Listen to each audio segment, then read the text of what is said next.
Here's how you can quickly and easily drive traffic to your website and create more sales for your copywriting, marketing, or business development agency. I'm Justin Hitt from Ad Briefing's Copywriting Tips. First off, content alone is not going to make your website profitable. In fact, I want you to throw out the notion of website and instead look at multi-channel. I want you to reach out in multiple channels: website, video, audio, online, offline, Amazon as a marketplace, your local community as a marketplace, platforms for speaking, and more.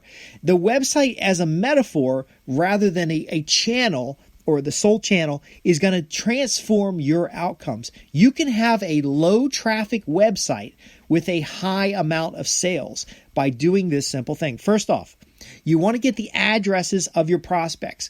You can narrow down your target audience and get their addresses by renting lists. You can get their addresses by compiling them. Maybe you serve people who are members of a certain type of trade organization. And then once you get this list together, I want you to farm that list in every medium that works. Your visitors might be so busy that they're not going on the web. Your visitors might be over there fascinated by social media, and they're over there on Facebook or YouTube, and they're over there on LinkedIn, and they're over there they're just not leaving those platforms because those platforms have done such a great job of keeping those people there.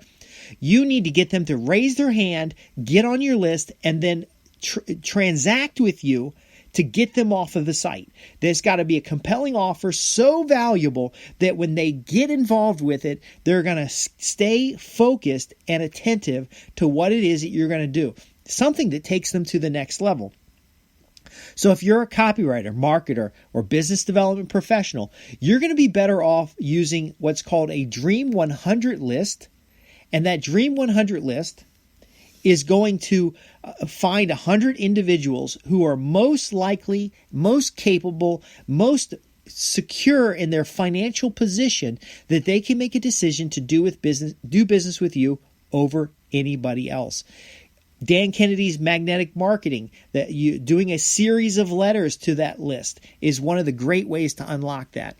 Transforming your content, if you create any content at all, into what Frank Kern calls results in advance. It's content that helps a prospect take a meaningful step towards the goals and objectives they want while understanding that you are the path to their success, so that they raise their hand and they get involved with what you have to offer.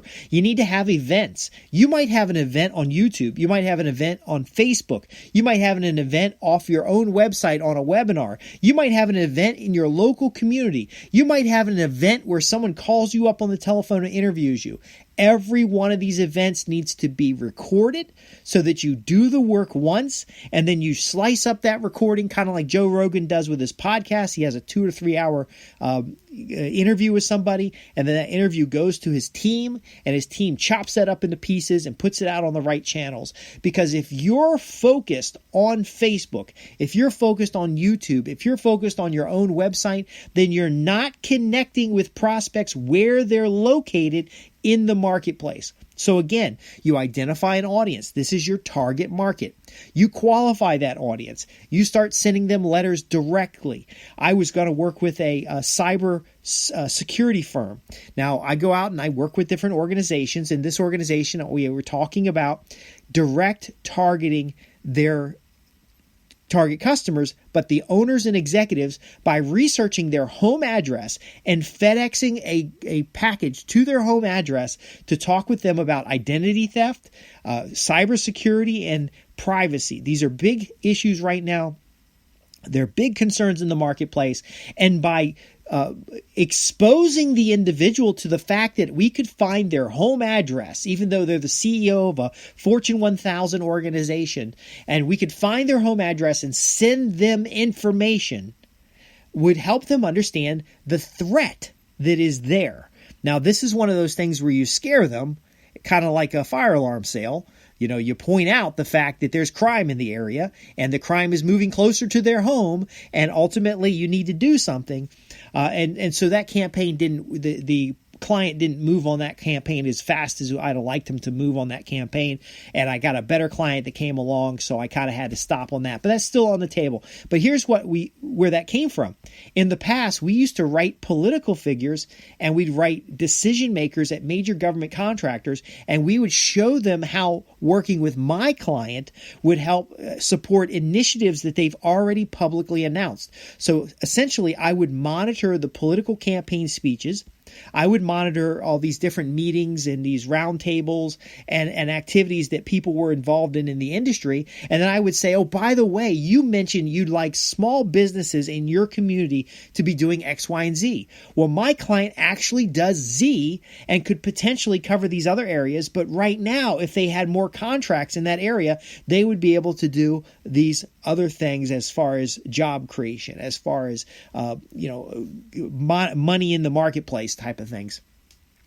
So again, by zeroing in on specific buyers with specific interests, you are going out and finding someone to do business with rather than simply loading content on your website and hoping someone comes along to you. Now, the content on your website is necessary to build up credibility, but you don't need 100 million articles on there. You don't even need 1,000 articles. I had websites. In fact, I had 22 websites, niche websites. Some of them had 500 articles. Some of them had 400 articles. Some of them had 100 articles. And over time, as the search engines changed, these sites ended up with no traffic whatsoever. And because they had no traffic, there were no leads. And because there were no leads, there was nobody for me to follow up on. But the day I decided to make a list of 100 or 200 individuals who are uniquely qualified to do business with me over anybody else, well, I pretty much forgot about those sites. Now, of course, the sites got worse and worse over time because links break and there's all kinds of maintenance stuff that needs to be done. And then there's browser changes, and sometimes the stuff is incompatible with browsers and the search engine change. Because I swept all of that aside and I focused specifically on individuals who can make a buying decision with my organization, I was actually too busy to care. Now, I did hire webmasters to go clean things up because it is nice to have that passive lead flow from your website. But you can get the same thing working with mailing houses, working with agencies, and working with other folks. So now here's the flip. If you're a small agency, if you're a copywriter, if you're a business development professional, are you helping your customers buy services from you that aren't really going to help them? Okay, so I know a lot of you folks are doing content development. Is that content specifically tied to metrics to help you know which content is creating sales and which content is not? Are you using topic testing methods that we talk about? Are you helping customers with self-segmentation so that when their prospects raise their hand on different topic groups and areas, they're actually segmenting themselves into niche lists or segments in a larger list so that prospect can then follow up? See, not only should you be doing this for yourself, but you can take the best practices of what works for you and leverage it to your clients. I was working with an equipment company that rented equipment, and they were actually just putting ads in the newspaper. They were putting ads with the Chamber of Commerce, and they were putting ads in places where you would, equipment trader magazines and stuff. Some of those places were more ideally suited for someone who could rent equipment. If you put an ad for equipment rental in an equipment sales magazine, many times people would look at an excavator and they say, well, wow, it's going to cost me $30,000 to get an excavator that big. But look at this, for $100 a day, for $1,000 a day, I could get that same equipment and use it rather than own it, because what they really wanted was to use equipment.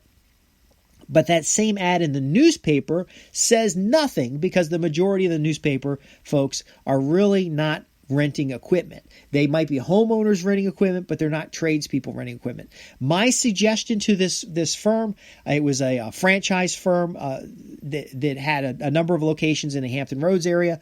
My suggestion to them was to rent a list of general contractors who have had projects in the last 12 months. See, these general contractors are bidding on jobs and they're setting up projects, and to get a list of them, and we start a prospect newsletter. Now, I was selling Fleet Fuel, and the prospect newsletter, this is Sunbelt Rental, by the way.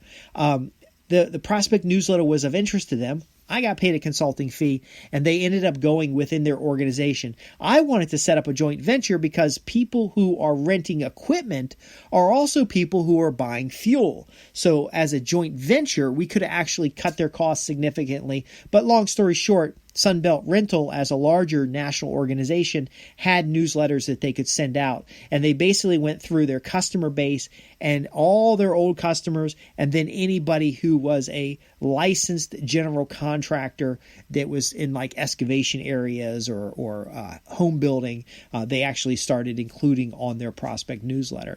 Now, from the local branches that I was working with, they had great results. They took it offline. In the beginning, this was in the 2000 something, they are actually printing these newsletters. They had then taken them offline and they do them by email. I have no idea how it works with email.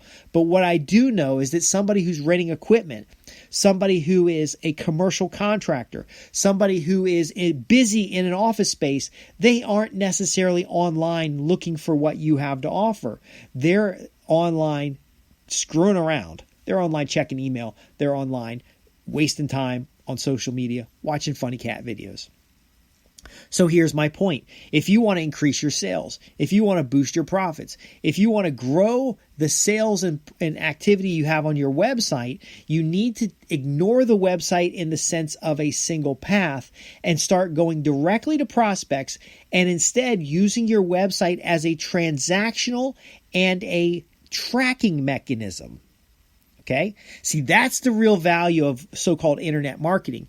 You use it for testing, you use it for tracking, and you use it for transactions. The 3 T's of internet marketing or making more from your website is because you can easily send people through that platform. Let's say you talk to somebody on the phone, you sent out a letter, they got a special report, or they had a discovery call with you. You can then say, hey, look, let's get things started. You use a single page onboarding survey, and then you either send them an estimate, which once they approve, they can go online and pay for, or once it's approved and they give you a check, you enter the transaction in your accounting system, and then automation uses the accounting system to send a sale trigger back to your website. Actually coding the transaction as through your accounting system, and then the category of the presentation in your source, medium, and campaign code. Now, this is extremely important because you could then have sales transactions and conversions on your website that have no pages associated with them. Now, this is very important. It would be great if you got a click-through. So when you sent an email to somebody, they clicked through and they're on your website, so you can cookie them so you'll know that their transaction or at least their behavior contributed to the sale. But what do you want more? The sale or the behavior? Now, of course, this gets better with COVID because you can invite people to webinars and you can use coded links. So when they go to the webinar, you can tag them. You can get their email address and use their email address as a key when you code back the transaction. I don't want to get too technical in this right now, but I want you to understand, if you're fixated on social media, if you're fixated on your website, if you're fixated on what everybody's talking about, you're missing the opportunity of simply going direct to your prospects, going direct to your past customers, going direct through joint ventures, going direct in such a way to get someone to raise their hand and say, yes, I'm interested in learning more. I'm interested in finding out how you can help me solve these problems, and then getting them on the phone, getting them into an appointment, getting them into a specialized call or an event, getting them in a position where you can then make your pitch about what you're going to offer. They can cut you a check or pay online. Of course, when they pay online, you're now tracking the transaction. You give them a coded link. They now go pay online. Now you have it's a little more automated.